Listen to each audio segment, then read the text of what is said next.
Khauf TV, Kemudi Dakwah, Kajian Islam. Bismillahirrahmanirrahim. Assalamualaikum warahmatullahi wabarakatuh. Innal hamdalillah nahmaduhu wa nasta'inuhu wa nastaghfiruh wa na'udzu billahi min shururi anfusina wa sayyiati a'malina. Man yahdihillahu fala mudilla lahu wa man yudlilhu fala hadiya lahu. Ya ayyuhalladzina amanu taqullaha haqqa tuqatih wa la tamutunna illa wa antum muslimun. Ya ayyuhan nasu ittaqu rabbakumul ladzi khalaqakum min nafsin wahidah wa khalaqa minha zawjaha wa batha minhuma rijalan katsiran wa nisaa'a. واتقوا الله الذي تساءلون به والأرحام إن الله كان عليكم رقيبا. يا أيها الذين آمنوا اتقوا الله وقولوا قولا سديدا يصلح لكم أعمالكم ويغفر لكم ذنوبكم ومن يطع الله ورسوله فقد فاز فوزا عظيما. فإن أصدق الحديث كتاب الله وإن خير الهدي هدي نبينا محمد صلى الله عليه وسلم وشر الأمور محدثاتها وكل محدثة بدعة وكل بدعة ضلالة وكل ضلالة في النار. أما بعد فحياكم الله جميعا إخواني وأخواتي في الله معاشر طلبة العلم رحمكم الله أجمعين. Ikhwan dan akhwat, kaum muslimin dan kaum muslimat, para penuntut ilmu semuanya. Yang pertama, kita bersyukur kepada Allah Subhanahu wa taala atas segala kemudahan, taufik serta ma'unah, pertolongan yang Allah berikan kepada kita semuanya, sehingga di pagi menjelang siang hari ini kita bisa berkumpul, bertemu, bermajlis di tempat yang mulia ini. Semoga setiap usaha yang kita kerahkan untuk datang ke majlis ini, Allah Subhanahu wa taala membalasnya dengan jalan kemudahan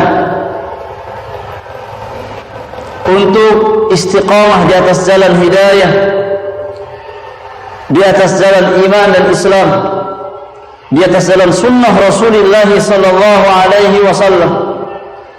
Karena ikhwani fillah azakumullah, majlis yang kita hadiri di pagi hari ini adalah sebuah hajat yang sifatnya darurat bagi setiap mukmin, bagi setiap orang-orang yang beriman. Kenapa? Karena Nabi kita Muhammad sallallahu alaihi wasallam mengumpamakan ilmu dan hidayah yang beliau bawa dari Rabbul Alamin, dari Allah Subhanahu wa taala, ibarat sebuah air hujan. Sedangkan hati-hati kita itu seperti tanah, yang mana di antara tabiat tanah itu membutuhkan air hujan.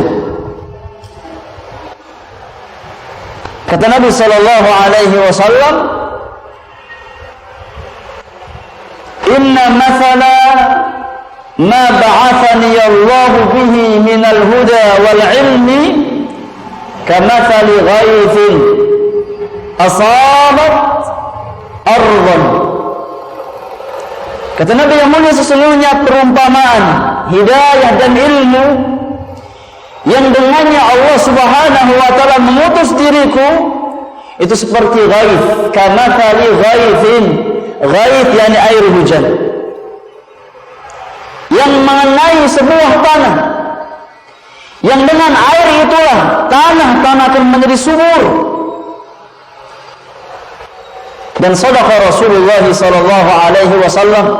Kata para ulama, di antara hikmah yang sangat besar yang bisa kita ambil dari sabda Nabi tersebut bahwasanya tatkala air hujan Allah jadikan sebagai sumber kehidupan untuk jasad-jasad manusia, maka ilmu dan hidayah, ilmu dan sunnah Rasulullah sallallahu alaihi wasallam adalah sumber kehidupan bagi hati-hati manusia. Oleh karenanya Al-Imam Abu Abdullah Imam Ahmad bin Hanbal rahimahullah ta'ala pernah berkata, kata Imam Ahmad, hajatu al-abdi ila al-ilmi a'zam min hajatihi ila ta'ami wasyarab. Sesungguhnya hajat, kebutuhan seorang hamba terhadap ilmu itu lebih besar dan lebih darurat sifatnya daripada kebutuhan si hamba tersebut terhadap makanan dan minuman. Sebagaimana kita butuh makan dan minum untuk menjaga kehidupan fisik kita, maka demi Allah seorang mukmin lebih membutuhkan ilmu dan hidayah untuk menjaga kehidupan hatinya. Jadi Imam Ahmad mengatakan bahwasanya hajat kita terhadap ilmu itu jauh lebih tinggi, jauh lebih besar daripada hajat kita terhadap makanan dan minuman. Apa sebabnya?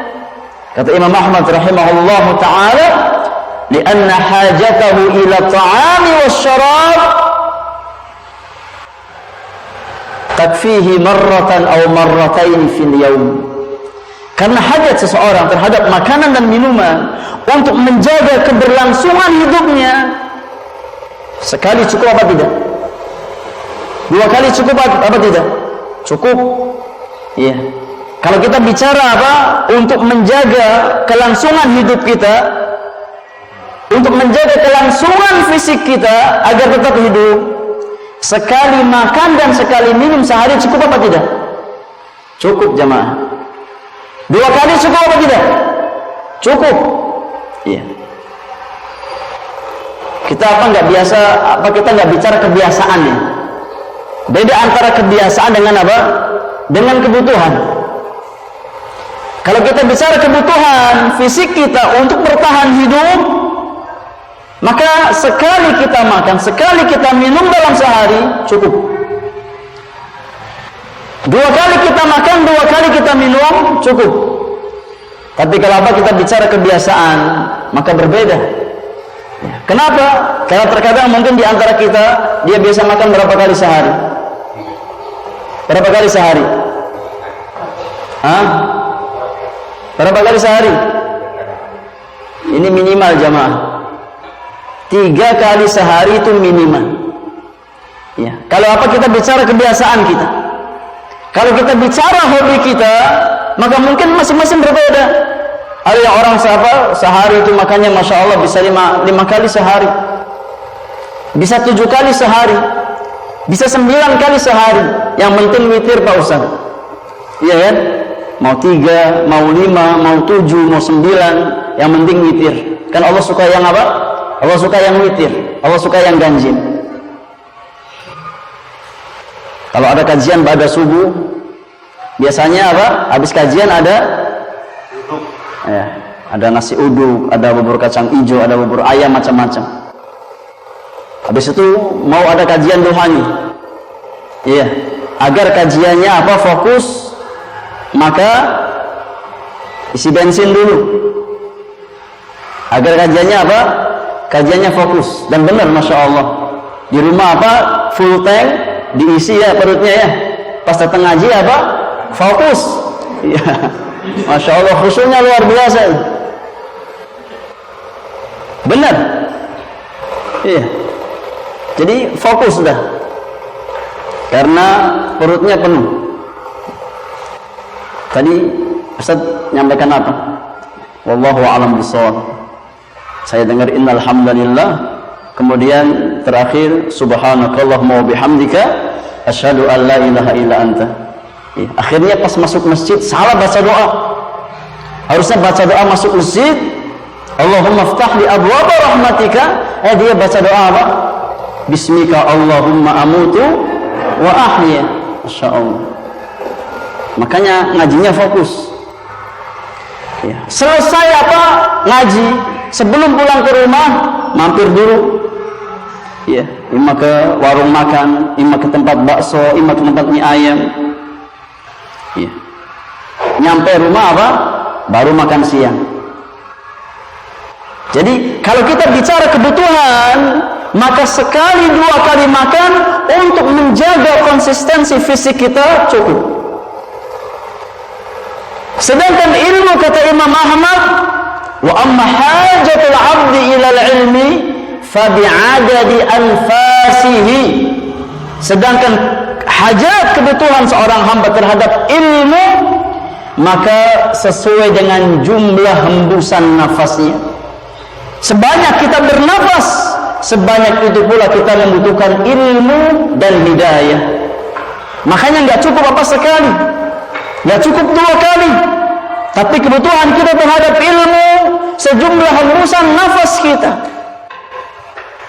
Oleh karena jemaah yang Allah muliakan, Rasulullah SAW mengatakan bahwasannya tatkala seorang hamba hatinya Allah condongkan ke majelis-majelis ilmu, tatkala seorang hamba hatinya Allah jadikan cinta kepada taman-taman surga, kepada majelis-majelis ilmu, ini tanda apa jemaah? Tanda positif atau negatif? Tanda baik atau buruk? Kata Nabi SAW, man yuridillahu bihi khairan yufaqihu fid din. Kata Nabi yang mulia, barang siapa yang diinginkan kebaikan oleh Allah, siapa yang dikehendaki baik oleh Allah Subhanahu wa taala, niscaya Allah akan jadikan dia faham terhadap urusan agamanya. Dan gak mungkin kita akan memahami urusan agama kita melainkan tatkala kita ringan langkah kaki kita ke majelis-majelis ilmu. Karena ilmu hanya didapat dengan cara ta'allum, dengan cara dipelajari, dengan cara dikaji. Oleh karenanya bersyukurlah kepada Allah Subhanahu wa taala tatkala Allah Subhanahu wa taala jadikan kita di antara hamba-hambanya yang diringankan langkah kakinya ke rumah-rumah Allah Subhanahu wa taala, ke majelis-majelis ilmu. Karena insyaallah taala sebagaimana yang Nabi katakan bahwasannya hal tersebut di antara tanda kebaikan yang Allah inginkan kepada hambanya. Ikhwani wa akhwati fillah, azakumullah jami'an. Di antara ilmu terpenting atau di antara perkara terpenting yang hendaknya difahami oleh seorang muslim dan muslimah adalah adabul ilmi, adab-adab ilmu. Kenapa? Karena di antara kunci keberkahan ilmu yang kita miliki, di antara tanda atau parameter kebaikan ilmu yang kita miliki adalah tatkala ilmu tersebut dibangun di atas adab-adabnya.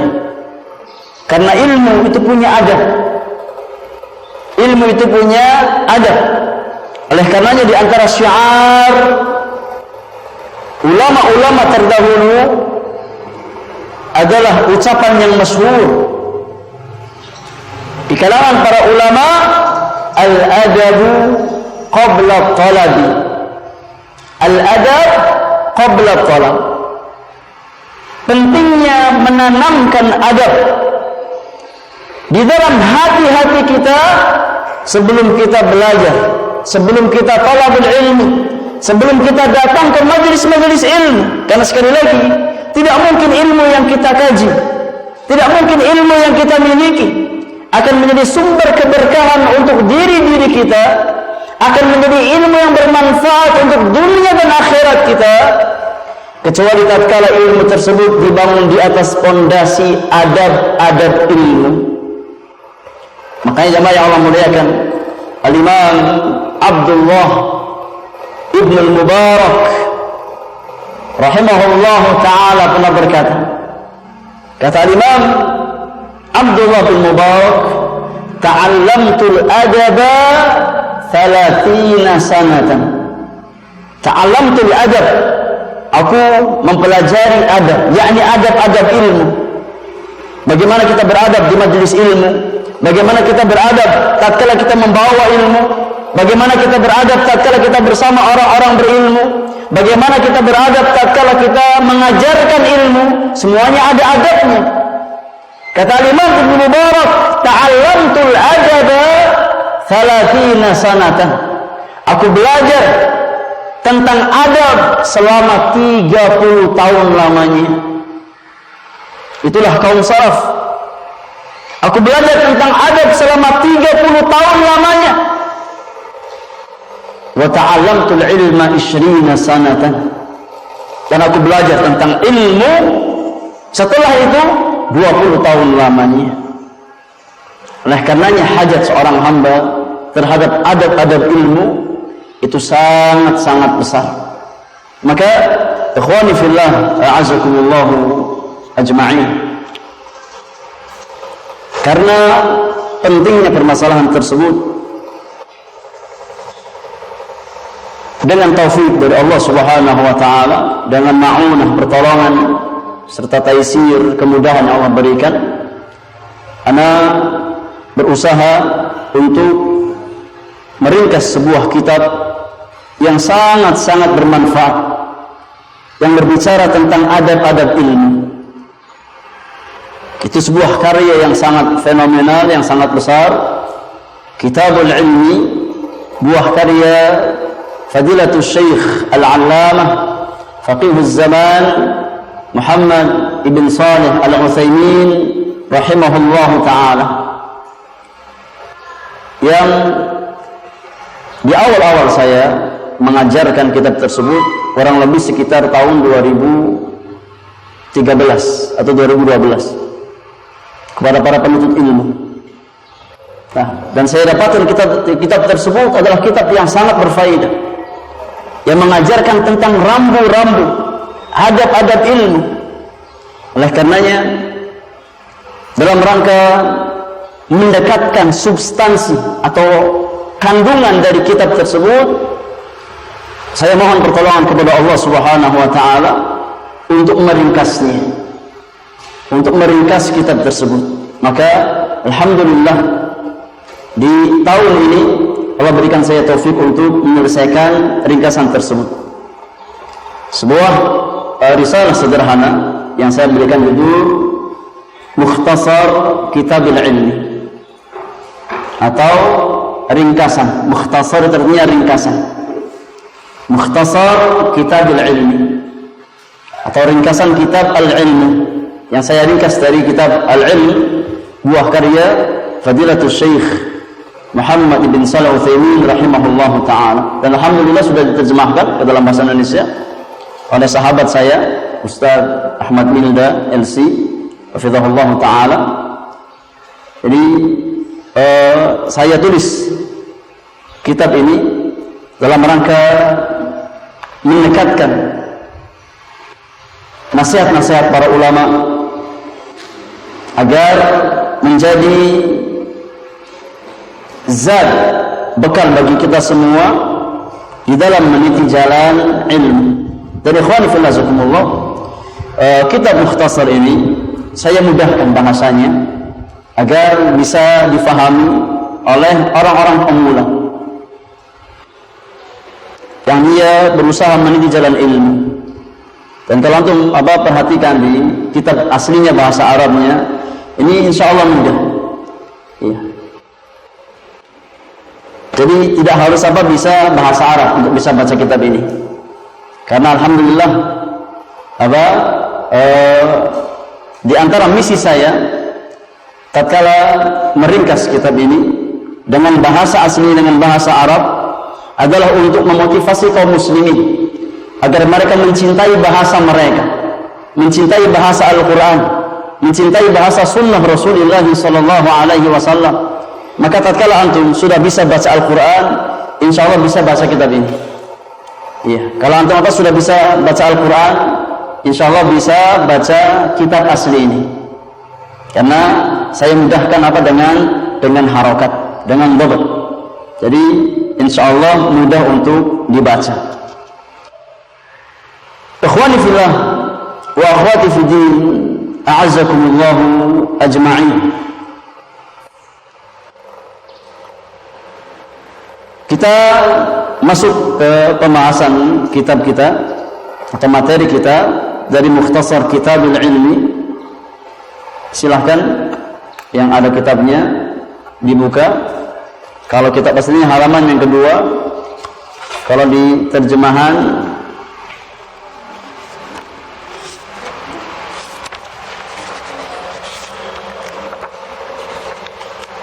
itu di halaman Romawi 5 Muqaddimah. Silakan apa? Antum lihat di awal. Kalau di kitab aslinya di halaman yang kedua. Di Muqaddimah saya bawakan pertama kali Bismillahirrahmanirrahim.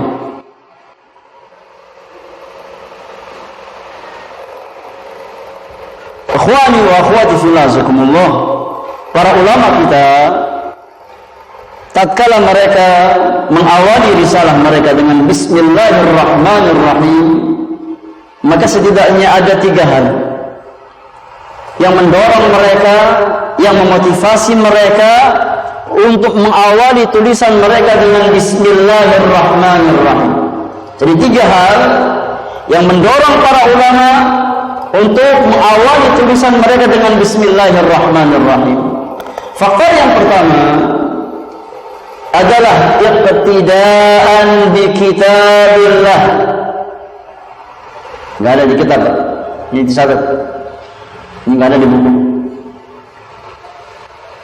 Di faktor yang pertama yang mendorong para ulama mereka mengawali tulisan mereka dengan Bismillahirrahmanirrahim adalah iqtidaan bi kitabillah jalla wa ala, dalam rangka iqtida, mencontoh metode Al-Qur'anul Karim, dalam rangka mencontoh kitabullah azza wa jalla. Karena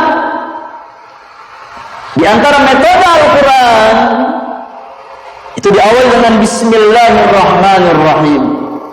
Oleh karenanya jemaah yang Allah muliakan, kalau kita membuka mushaf Al-Quran dan kita buka surat yang pertama dari surat-surat Al-Quran, apa surat pertama jemaah? Apa surat pertama dalam Al-Quran?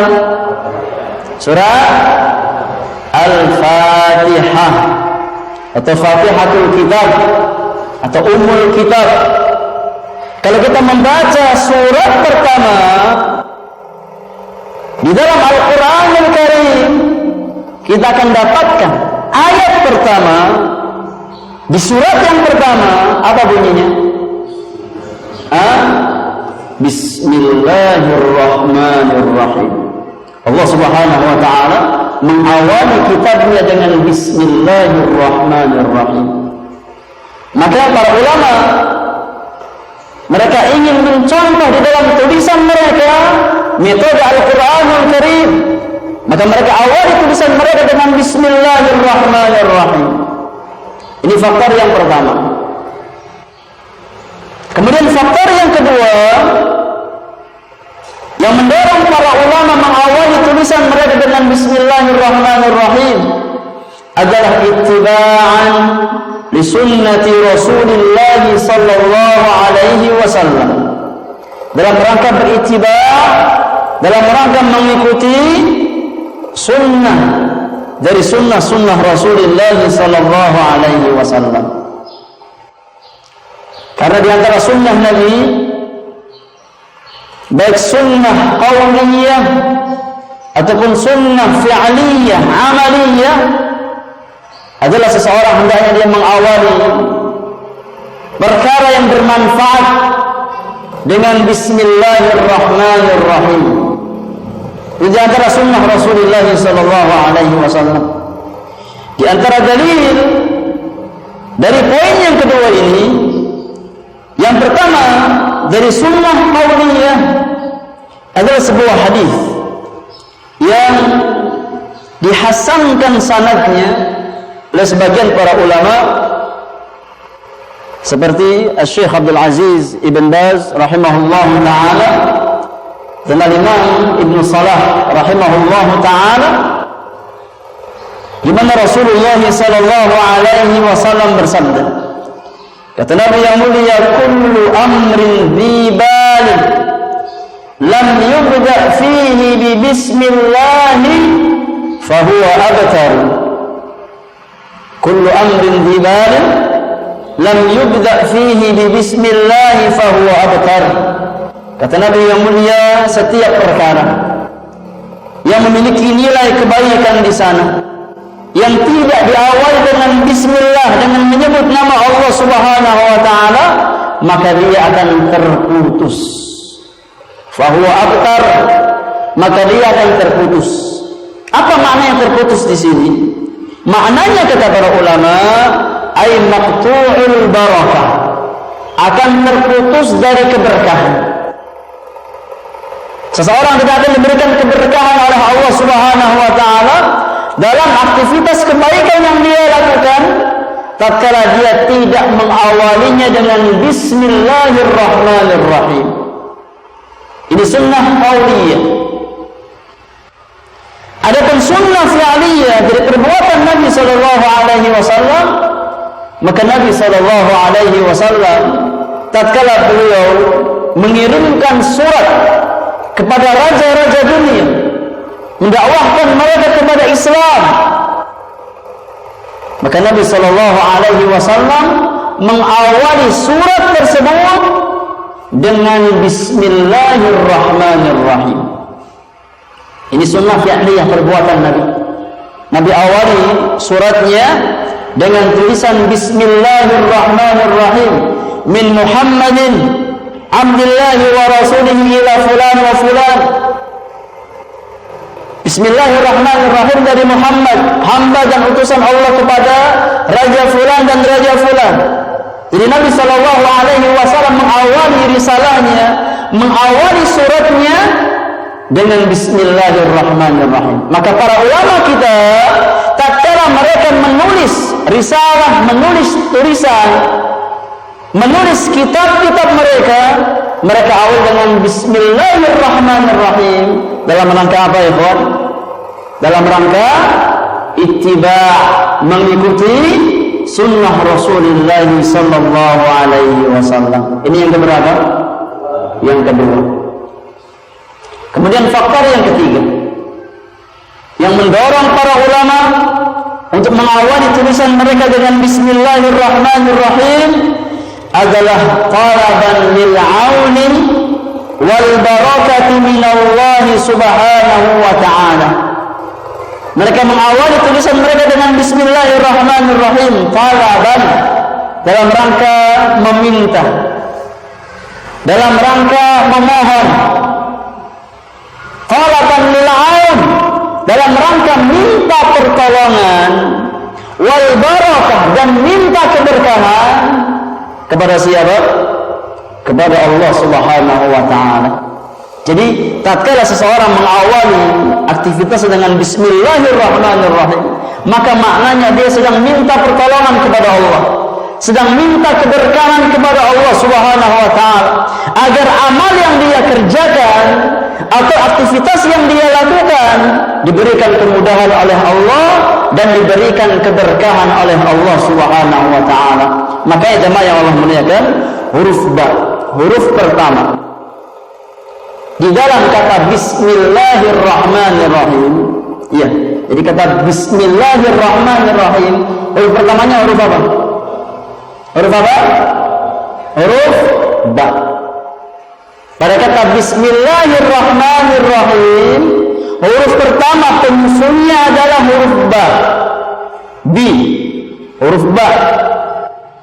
Dan huruf ba pada kata bismillahirrahmanirrahim Ini diistilahkan oleh para ulama dengan nama ba apa ya kawan?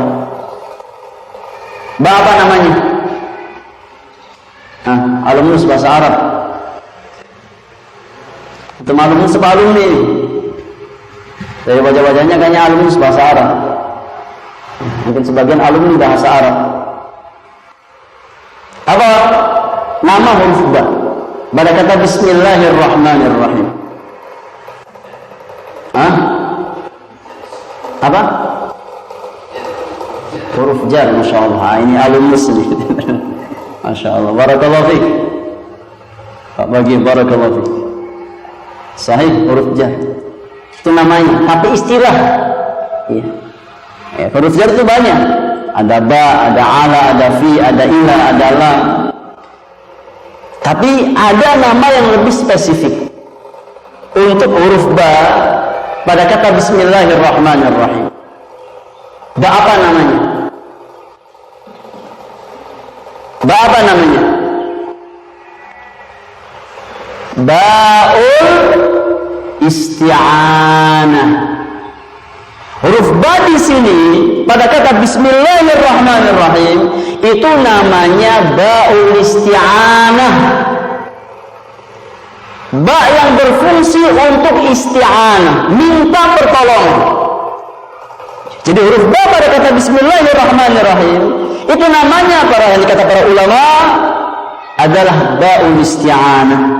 Karena di sana terkandung apa? Isti'anah, talabul aun, minta pertolongan kepada Allah Subhanahu wa taala dengan menyebutkan nama-nama Allah, dengan menyebutkan sifat-sifat Allah Subhanahu wa taala. Kita minta pertolongan kepada Allah agar amal yang kita lakukan diberikan kemudahan oleh Allah dan diberikan keberkahan oleh Allah Subhanahu wa taala.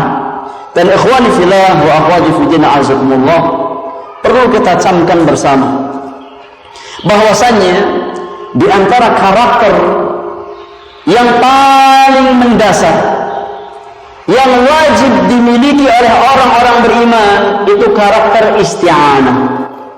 Ini harus kita camkan, yang harus kita tanamkan di dalam hati-hati kita, bahwasanya di antara karakter, akhlak dan sifat seorang mukmin adalah seseorang yang senantiasa mengaitkan apa yang diinginkan kepada Rabbul Alamin, senantiasa meminta pertolongan kepada Allah Subhanahu wa taala di dalam apa?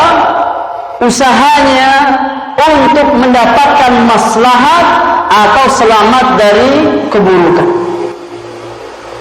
Hendaknya kita senantiasa isti'anah, minta pertolongan kepada Allah Subhanahu wa taala.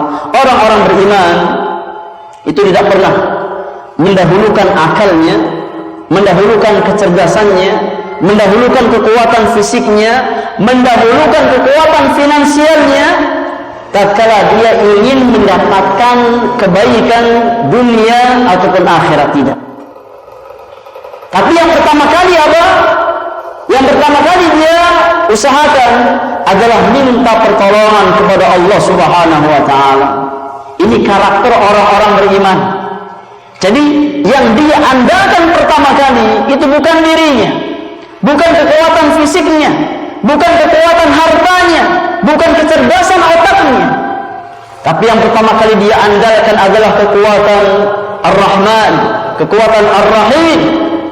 Karena seorang mukmin meyakini dengan imannya bahwasannya usaha dia semaksimal apapun, kecerdasan otaknya setinggi apapun di dalam mendapatkan kebaikan, tidak mungkin dia akan mendapatkan kebaikan tersebut illa bitaufiqi minallahi subhanahu wa ta'ala, kecuali dengan apa?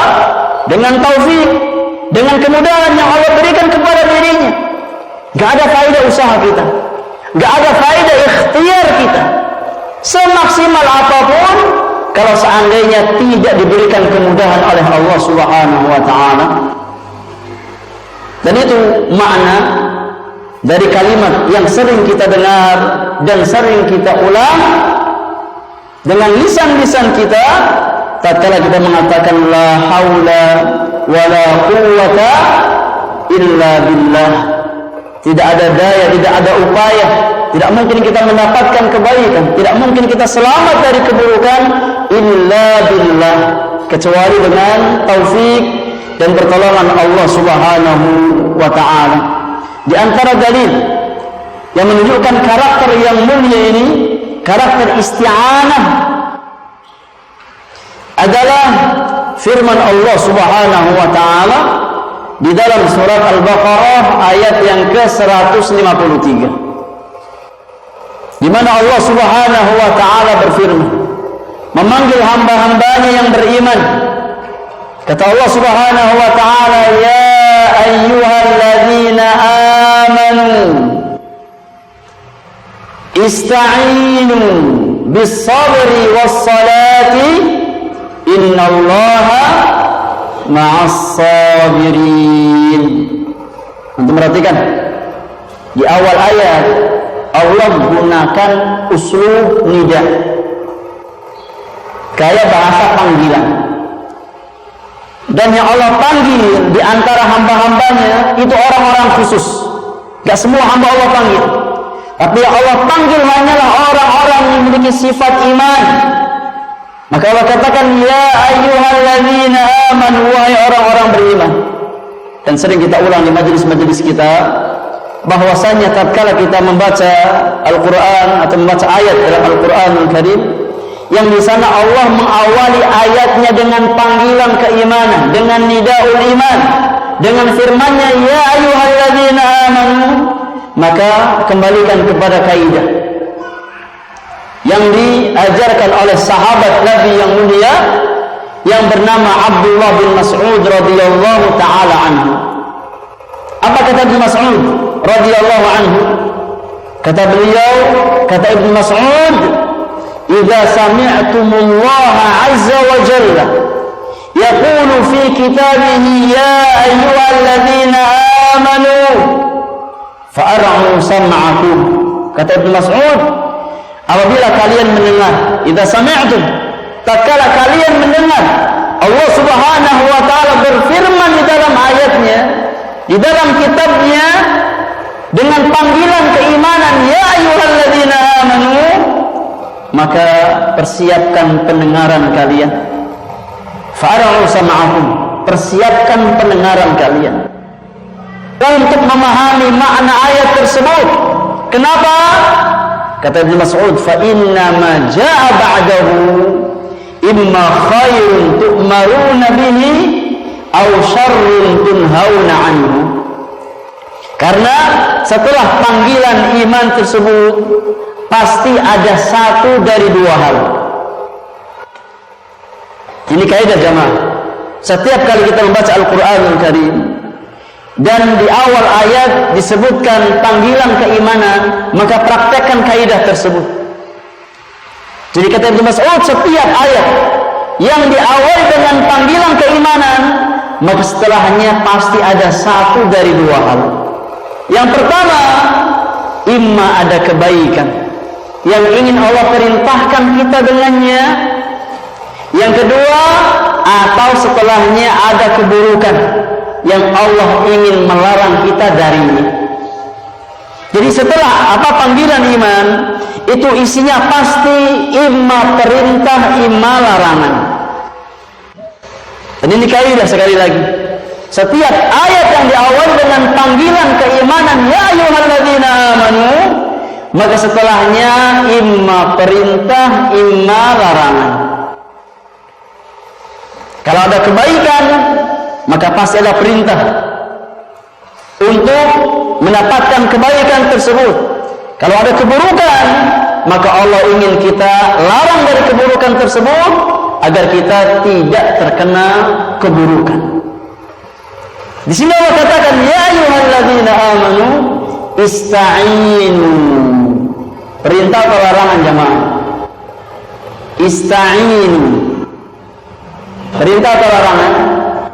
Perintah. Wahai orang-orang beriman, ista'inu, isti'anahlah kalian, mintalah pertolongan kepada Allah Subhanahu wa taala bis-sabri was-salah. Di antara wasilahnya dengan apa? Salat dengan kesabaran, isti'anah kepada Allah, minta pertolongan kepada Allah Subhanahu wa taala dengan memaksimalkan salat kita, memaksimalkan kesabaran kita. Innallaha ma'as sabirin. Sesungguhnya Allah Subhanahu wa taala senantiasa bersama hamba-hambanya yang sabar, bersama orang-orang penyabar. Kemudian dalil yang lain yang menunjukkan bahwasannya isti'anah adalah karakter orang-orang beriman adalah hadis Abdullah bin Abbas radhiyallahu taala anhuma. Yang dikeluarkan oleh Al-Imam At-Tirmidzi di dalam sunannya, di mana Nabi sallallahu alaihi wasallam suatu hari pernah berkata, berwasiat kepada sepupunya, kepada anak pamannya Abdullah bin Abbas radhiyallahu taala anhuma.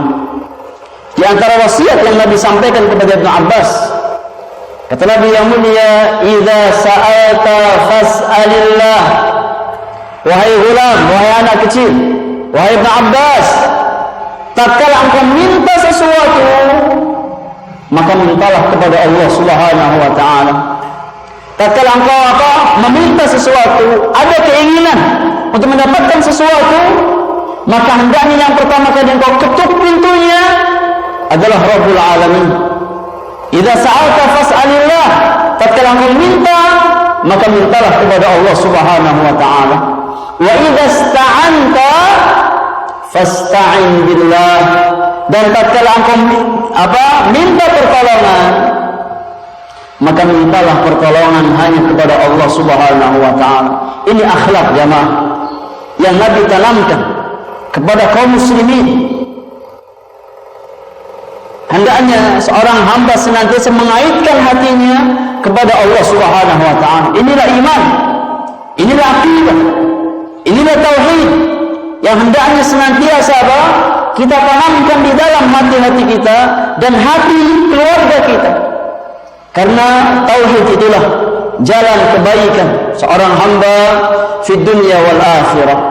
Di antara dalil yang lain, jamaah yang Allah muliakan, yang menunjukkan bahwasannya isti'anah merupakan karakter orang-orang beriman, merupakan sifat orang-orang beriman, adalah hadis Abu Hurairah radhiyallahu anhu yang dikeluarkan oleh Imam Muslim.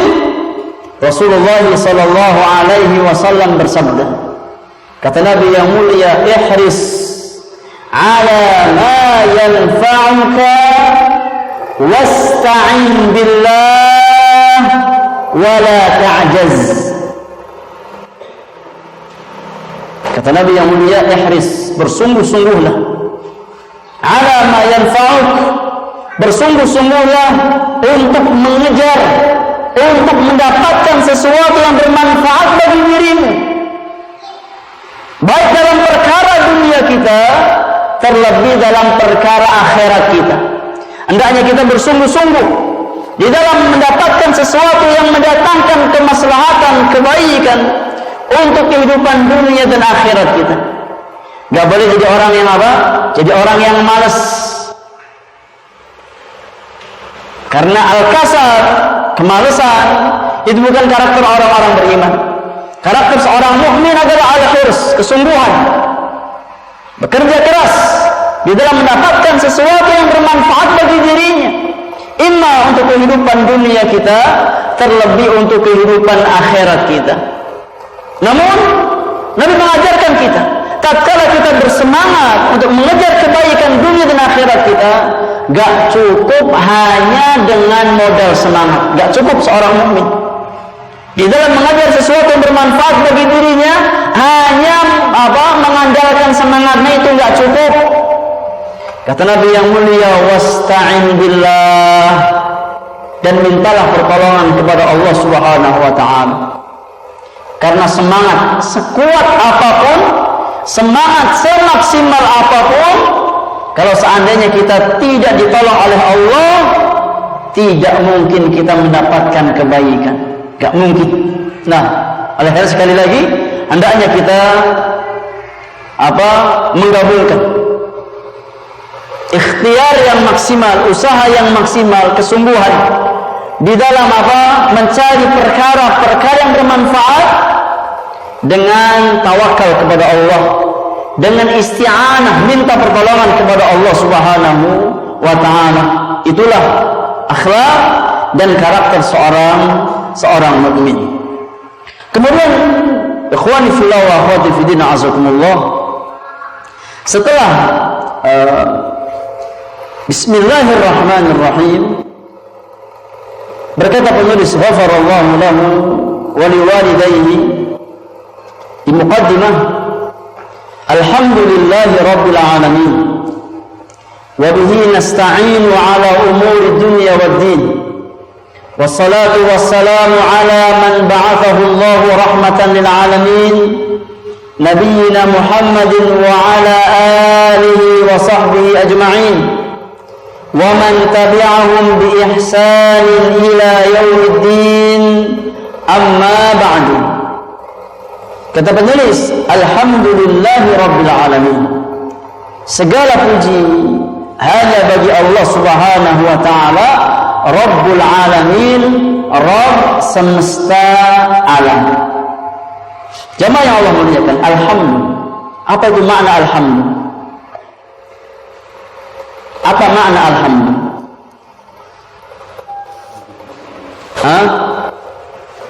Apa makna alhamdulillah? Kita sering mendengar kata alhamdulillah. Kita sering baca alhamdulillahi rabbil alamin. Apa makna alhamdulillah? Ujian. Baik. Ikhwani fillah azakumullah. Alhamdulillah itu bukan hanya sebatas pujian. Alhamdulillah itu bukan hanya sebatas pujian. Karena beda antara kata alhamdu dengan kata al-madahu. Ada dua kata yang maknanya sama, iya, tapi hakikatnya berbeda. Alhamdu artinya pujian, al-madahu juga artinya apa? Juga artinya pujian. Hamida yahmadu hamdan, madaha yamdahu madahan. Itu artinya pujian. Namun apa yang membedakan antara kalimat alhamdu dengan al-madahu? Lihat, alhamdu, alif lam, kemudian ha, mim, dal. Alhamdu, alif lam, ha, mim, dal. Al-madahu, alif lam, mim, dal, ha. Hurufnya sama jamaah, hanya posisinya berbeda. Alhamdu dengan al-madahu itu komposisi hurufnya sama, hanya saja tempatnya berbeda. Kalau alhamdu ha dulu, baru mim, baru dal. Kalau al-madahu mim dulu, dal, baru ha. Dan maknanya sama-sama pujian. Maknanya sama-sama pujian. Akan tetapi yang membedakan antara alhamdu dengan al-madahu, bahwasannya alhamdu itu ats-tsana'u 'alal mahmudi ma'al mahabbati wa ta'zim. Alhamdu itu artinya pujian untuk pihak yang kita puji, yang dibangun di atas fondasi mahabbah, kecintaan, dan ta'zim, pengagungan. Ini makna alhamdu. Pujian yang dibangun di atas asas cinta dan pengagungan. Karena yang namanya pujian itu ada dua macam. Ada pujian yang sifatnya apa? Sifatnya mujamal, sifatnya basa-basi. Iya, ada orang memuji orang lain, pihak lain, tapi hanya sebatas pujian di lisan, hatinya nggak mencintai, hatinya nggak mengagungkan. Ada apa tidak? banyak. Ya. Dan itu al-madh. Itu al-madh. Pujian yang hanya sebatas ucapan di lisan, tidak bersumber dari kecintaan dan pengagungan hati, itu namanya al-madhu. Adapun alhamdu, maka dia adalah pujian yang bersumber dari rasa cinta dan pengagungan di dalam hati kita. Karena natanya pujian yang layak untuk Allah itu alhamdu atau al-madhu. Pujian yang layak bagi Rabbul Alamin itu alhamdu atau al-madhu? Alhamdu.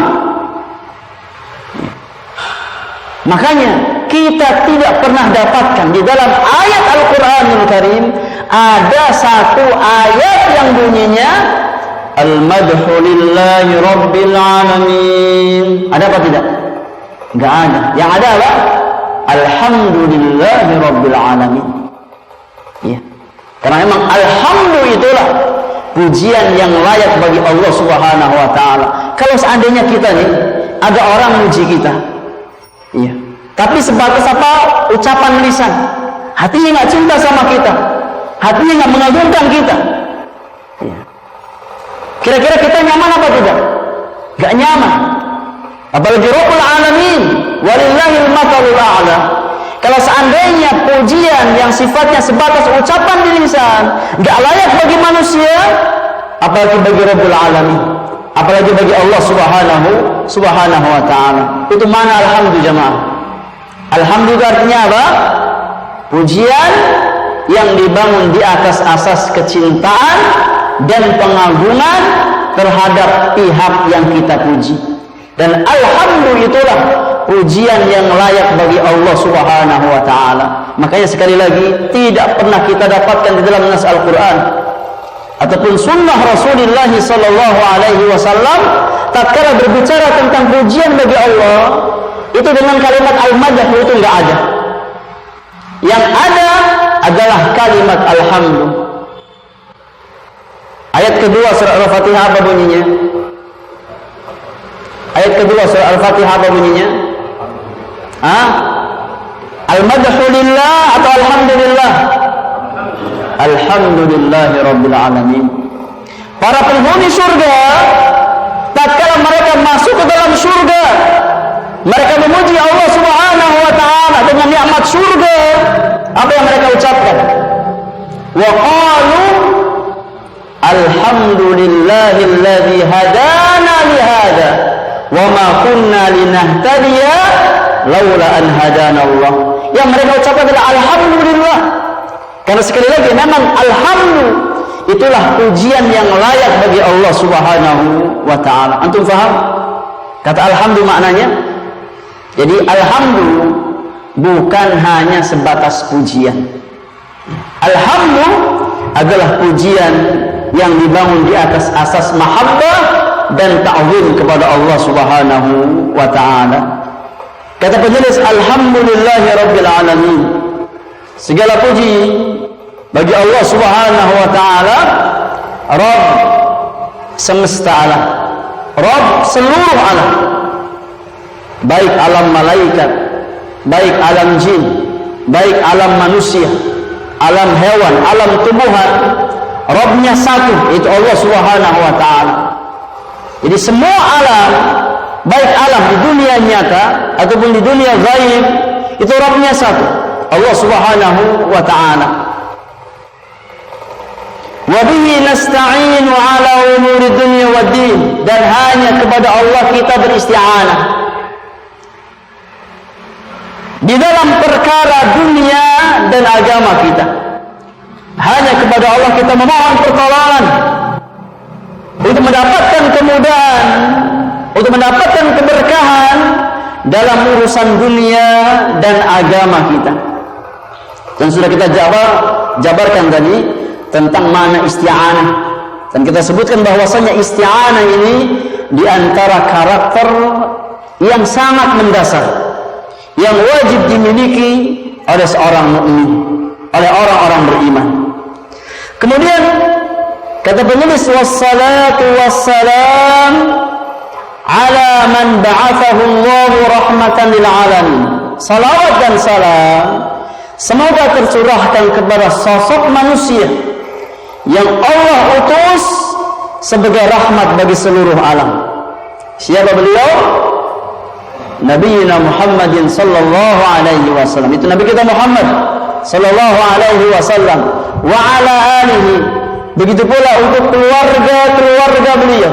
Wa sahbihi, dan sahabat-sahabat beliau ajma'in seluruhnya. Salawat dan salam semoga tercurahkan kepada nabinya, kepada sahabat-sahabat beliau, kepada keluarga-keluarga beliau, wa man tabi'ahum bi ihsanin ila yaumiddin, dan kepada setiap manusia yang berusaha meniti jalannya para sahabat, yang berusaha meniti jalannya para sahabat dengan baik sampai hari kiamat nanti. Jamaah yang Allah muliakan, kita sering mendengar kata salawat dan salam. Sering kita dengar kata salawat dan salam. Salawat dan salam semoga tercurahkan kepada Rasulullah sallallahu alaihi wasallam. Apa makna salawat jamaah? Apa makna salam? Tatkala kita bersalawat kepada Nabi, apa sih makna salawat itu? Tatkala kita diperintahkan bersalawat, apa makna salawat? Apa hakikat salawat? Siapa yang tahu? Apa makna salawat?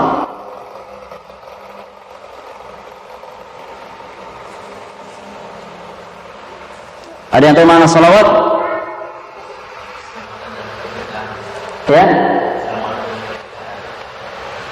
Keselamatan dan baik, barakallahu fiik. Nah, barakallahu fiik.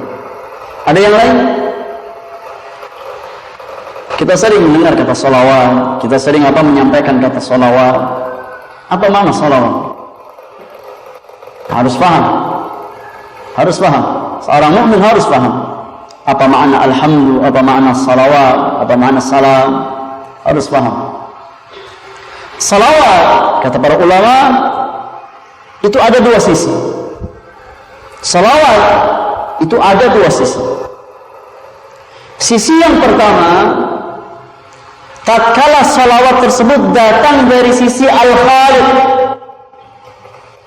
dari sisi Allah Subhanahu wa taala kepada hambanya. Tatkala salawat tersebut datang dari sisi Al-Khaliq kepada hambanya, contohnya Allah bersalawat kepada Nabi. Nah, ini dari kata Al-Khaliq kepada hambanya. Maka makna salawat di situ artinya at-tana'u, artinya pujian. Allah memuji hambanya inda malaikatihi fil mala'il a'la. Tatkala Allah bersalawat kepada seorang hamba, maka maknanya Allah memuji si hamba tersebut, menyebutkan kebaikan si hamba tersebut di hadapan malaikat-malaikat Allah yang ada di sisinya dari kalangan penduduk langit. Itu makna Allah bersalawat kepada seorang hamba. Tatkala Allah bersalawat kepada Nabi,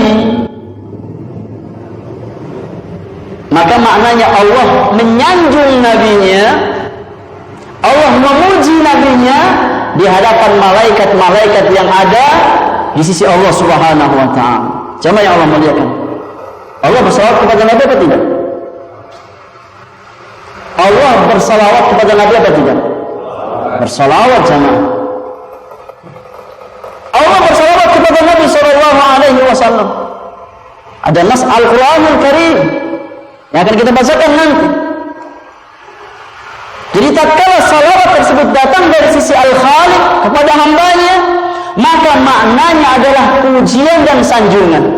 Tatkala Allah bersalawat kepada Nabi, maknanya Allah menyanjung nabinya, Allah memuji nabinya di hadapan malaikat-malaikat Allah Subhanahu wa taala. Itu sisi pertama dari salawat.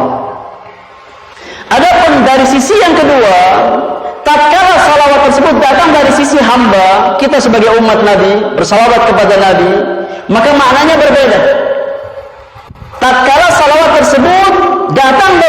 siapa? Umat Nabi Shallallahu Alaihi Wasallam, atau dari sisi hamba seperti malaikat. Ya. Malaikat salawat apa tidak? Malaikat salawat kepada Nabi. Atau orang-orang beriman mereka bersalawat kepada Nabi. Apa makna salawat di situ? Makna salawat di situ artinya doa, artinya doa. Ya. Jadi tatkala kita mengucapkan sallallahu alaihi wasallam, tatkala kita mengucapkan Allahumma salli ala nabiyyina Muhammad, artinya kita berdoa. Kita minta kepada Allah agar Allah menyanjung Nabi kita Muhammad di hadapan malaikat-malaikat Allah. Bisa bedakan jemaah? Makna salawat bisa dibedakan? Iya. Jadi tatkala kita yang bersalawat, artinya kita berdoa. Kita minta kepada Allah agar Allah menyebut nabinya atau menyanjung nabinya di hadapan malaikat-malaikat Allah Subhanahu wa taala. Makanya kata para ulama, as-salatu minal 'abdi itu artinya ad-du'a. Tatkala kita bersalawat kepada Nabi, artinya kita berdoa kepada Allah Subhanahu wa taala agar Allah menyebutkan nabinya atau menyanjung nabinya di hadapan malaikat-malaikat Allah Subhanahu wa taala. Itu makna salawat. Sekarang salam. Apa makna salam? Kita bersalawat, kita mengucapkan salam kepada Nabi sallallahu alaihi wasallam. Apa makna salam? Makna salam kata para ulama, salam itu secara asal makna salam artinya as-salamatu min kulli afatin wa syururin. Salam itu artinya as-salamah, keselamatan dari segala mara bahaya ataupun keburukan. Itu namanya salam. Keselamatan dari segala macam mara bahaya dan keburukan. Itu makna salam. Adapun tatkala seorang hamba dia mengucapkan salam kepada Nabi Shallallahu Alaihi Wasallam, maka maknanya juga doa. Tatkala kita mengucapkan salam kepada Nabi Shallallahu Alaihi Wasallam, Allahumma salli wa sallim ala nabiyyina Muhammadin, salawat dan salam. Tadi salawat sudah kita jelaskan maknanya. Adapun salam maknanya adalah doa, yaitu an yatluba al-'abdu minallahi bi an yusallima nabiyahu min kulli afatin wa syururin. Salam artinya seorang hamba berdoa. Dia minta kepada Allah Subhanahu wa taala an yusallima, agar Allah menyelamatkan nabinya, Nabi kita Muhammad sallallahu alaihi wasallam. Kita berdoa kepada Allah, kita minta kepada Allah agar Allah menjaga Nabi kita Muhammad sallallahu alaihi wasallam, agar Allah menyelamatkan Nabi kita Muhammad sallallahu alaihi wasallam dari segala macam mara bahaya, dari segala macam keburukan dunia dan akhirat. Itu makna salam jemaah. Iya. Itu makna salam. Kita minta kepada Allah agar Allah menjaga nabinya sallallahu alaihi wasallam dari keburukan dunia dan akhirat. Paham antum di sini? Makna salawat dan salam paham? Iya. Tatkala kita bersalawat kepada Nabi, maknanya apa? Tadi. Tatkala kita mengucapkan salam kepada Nabi, maknanya apa? Tadi. Iya. Pertanyaannya jemaah yang Allah muliakan, apa faidah? Apa manfaat? Apa keutamaan yang akan kita dapat tatkala kita bersalawat kepada Nabi kita Muhammad sallallahu alaihi wasallam? Apa faedahnya tatkala kita bersalawat kepada Nabi kita Muhammad sallallahu alaihi wasallam? Ada manfaatnya apa tidak? Ada faedahnya apa tidak? Ada keutamaannya apa tidak? Nah, insya Allah akan kita bahas di pertemuan yang akan datang. Kira-kira apa manfaat tatkala kita bersalawat kepada Nabi? Apa faedah tatkala kita bersalawat kepada Nabi sallallahu alaihi wasallam? Apa fadilah, apa keutamaan tatkala kita bersalawat kepada Nabi sallallahu alaihi wasallam? Insyaallah akan kita bahas di pertemuan yang akan datang. Wallahu taala a'lam bis-shawab. Semoga berfaedah untuk kita semuanya. Apa yang kita bahas di kesempatan pagi hari ini tidak banyak, hanya sedikit ilmu yang kita bahas, namun syiar orang-orang beriman tatkala dia belajar adalah sabda Rasulullah sallallahu alaihi wasallam, ahabbul a'mali ila Allah adwamuha wa in qalla. Amalan yang paling Allah cintai adalah yang paling dawam, yang paling kontinu, yang paling istiqamah, meskipun jumlahnya sedikit. Iya, sedikit, tapi kita pahami dan kita berusaha mengamalkannya dan kita berusaha istiqamah di atasnya, insya Allah lebih baik daripada banyak yang sifatnya terputus. Nah, kita beri kesempatan bersoal jawab seputar materi yang kita bahas di pagi hari ini. 5-10 menit untuk bersoal jawab. Kalau ada hal-hal yang kiranya belum difahami dari apa yang kita sampaikan, yang kita bahas di pagi menjelang siang hari ini. Wallahu ta'ala a'lam bis-shawab. Silakan jamaah yang Allah muliakan. Ada pertanyaan?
Fadhal. Waalaikumsalam warahmatullahi wabarakatuh. Tadi dikatakan bahwa kebutuhan ilmu itu bagaikan kita menarik nafas atau kebutuhan nafas. Dalam hal ini bagaimana kaitan dengan kebutuhan ilmu dalam hal ini selama sebanyak kebutuhan apa dibandingkan kebutuhan fisik dalam kebutuhan makan dan minum yang hanya sekali atau 2 kali itu. Kalau kita makan sekali mungkin dalam kondisi yang lemah, mungkin dalam posisi itu dalam menuntut ilmu pun tidak maksimal. Barakallahu fiik. Nah, ini bukan kaidah, ini hanya mubalaghah. Ini kalimat yang seperti hiperbola. Iya, jadi antum jangan praktekkan kalau gitu saya makan sehari sekali aja. Iya. Ini hanya apa? Hanya kalimat hiperbola. Ini Imam Ahmad apa enggak menyuruh kita untuk hanya makan sehari sekali. Ya kita makan sesuai dengan hajat kita. Kalau kita apa butuh makan 2 hari sekali, 2 hari sekali, 2 kali sehari, 2 hari sekali mana tambah lemes nanti. Ya kalau kita apa butuh makan 2 kali sehari, ya silakan tafadhol. Kalau kita butuh makan 3 hari sekali, enggak ada larangan. Karena masalah makanan dan minuman itu di antara perkara-perkara duniawiyah. Yang hukum asalnya apa? Hukum asalnya mubah. Silakan kita makan dan minum. Yang jelas kaidahnya adalah firman Allah Subhanahu wa taala, "Kulu washrabu wa la tusrifu." Silakan kalian makan dan minum, namun jangan sampai melampaui batasan. Iya. Jadi makna perkataan Imam Ahmad, kita makan sehari cukup, sekali, 2 kali sehari cukup. Ini apa? Bukan kaidah. Artinya nggak harus seperti itu. Yang jelas Imam Ahmad ingin menunjukkan bahwasannya hajat kita terhadap ilmu itu nggak mungkin sama dengan hajat kita terhadap makanan minuman. Makanya jemaah yang Allah muliakan, kalau seandainya kita berusaha untuk memberikan asupan ke dalam diri kita berupa makanan dan minuman demi menjaga kehidupan fisik-fisik kita, maka demi Allah seorang mukmin lebih layak untuk memberikan asupan ke dalam hatinya demi menjaga kehidupan hatinya tersebut. Dan gak mungkin kita akan memberikan asupan ke dalam hati kita melainkan dengan hidayah Allah Subhanahu wa taala, melainkan dengan ilmu. Nah, maka kebutuhan seorang hamba terhadap ilmu itu sesuai dengan jumlah hembusan nafasnya. Maknanya apa? Artinya setiap hal yang kita lakukan selama kita masih hidup itu perlu untuk dibimbing di atas ilmu. Iya. Tatkala kita duduk, tatkala kita jalan, tatkala apa kita istirahat, itu semuanya ada ilmunya. Semuanya butuh ilmu. Oleh karenanya seorang muslim tidak boleh terlepas dari majelis-majelis ilmu. Seorang muslim tidak boleh apa? Mencukupkan dirinya untuk terus belajar dan menuntut ilmu. Jadi itu hanya sifatnya mubalaghah, hiperbola, untuk menunjukkan bahwasannya bagaimana pentingnya kita ini untuk terus belajar. Maka jemaah Allah muliakan, dan ilmunya Imam Ahmad, tatkala Imam Ahmad mengatakan hal seperti itu bukan hanya sebatas teori, tapi memang beliau praktekkan dalam kehidupan beliau. Tatkala Imam Ahmad rahimahullah ta'ala mengatakan bahwasannya kebutuhan kita terhadap ilmu itu sangat luar biasa,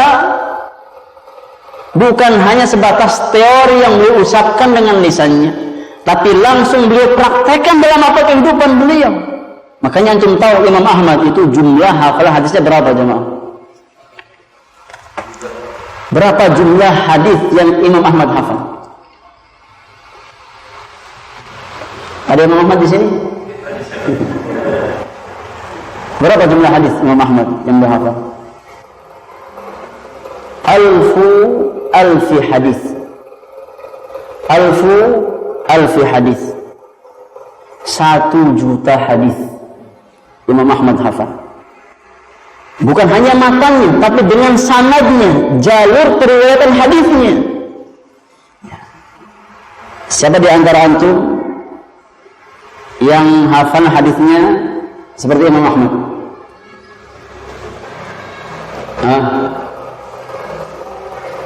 1 juta hadis. Maunya berapa? Maunya 6. Coba angkat tangan. Kasih hadiah. Dah haji dah. Haji furoda.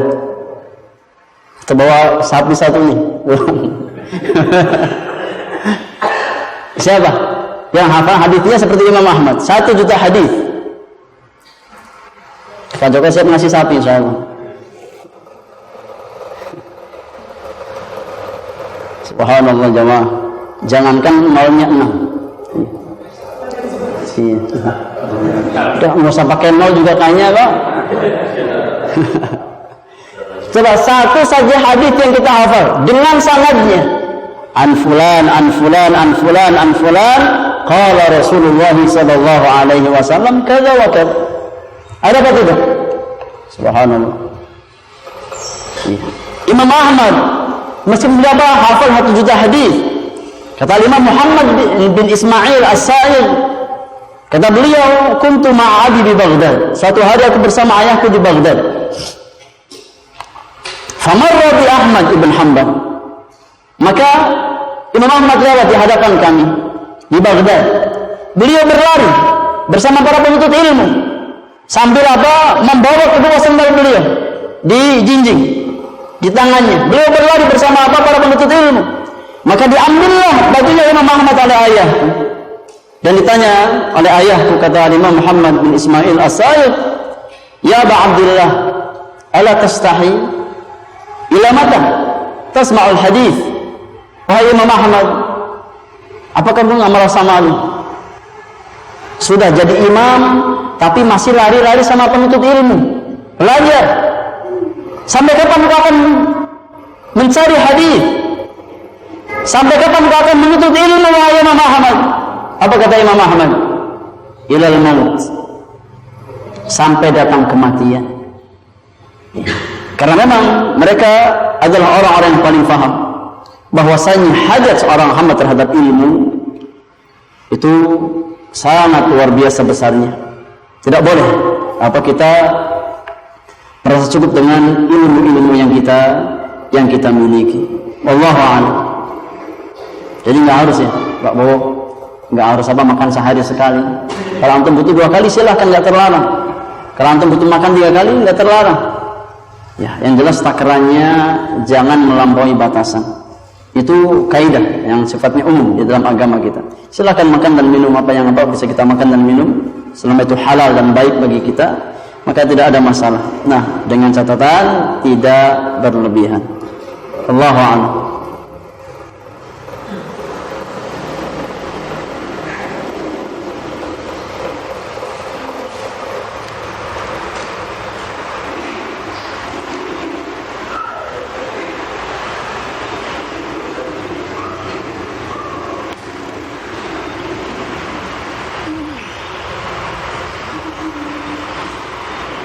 Terakhir, bismillah, assalamualaikum warahmatullahi wabarakatuh. Waalaikumsalam warahmatullahi wabarakatuh. Ustaz, bagaimana kita menyikapi tentang salawat kepada Nabi yang ada di lingkungan dengan menggunakan nyanyian yang biasa disebut puji-pujian? Apakah boleh kita mendengarkannya dan ikut menghayati salawat yang mereka lakukan? Dan bagaimana cara atau waktu yang tepat untuk bersalawat kepada Nabi Sallallahu Alaihi Wasallam? Jemaah yang Allah muliakan, di antara bentuk atau bukti nyata cinta seorang hamba kepada Nabi-Nya Sallallahu Alaihi Wasallam adalah dia berusaha mempraktekkan 4 hal dalam kehidupannya. Tatkala kita mengaku sebagai umat Nabi, kita cinta kepada Nabi Sallallahu Alaihi Wasallam, maka bukti nyata cinta kita kepada Nabi kita Muhammad itu ada dalam 4 perkara. Kita lihat apakah 4 hal tersebut sudah kita lakukan atau belum. Yang pertama, ta'atuhu fima amara. Di antara bukti nyata cinta kita kepada Rasulullah adalah mentaati apa yang beliau perintahkan. Yang kedua, tasdiquhu fima akhbara. Membenarkan apa yang Nabi kabarkan. Yang ketiga, wajtinabu ma anhu naha wa zajara. Menjauhi dan meninggalkan setiap perkara yang dilarang oleh Nabi Sallallahu Alaihi Wasallam.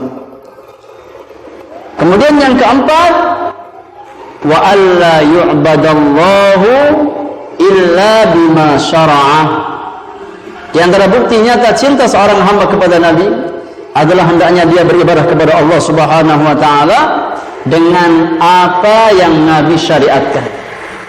Itu bukti nyata cinta kita kepada Nabi Sallallahu Alaihi Wasallam.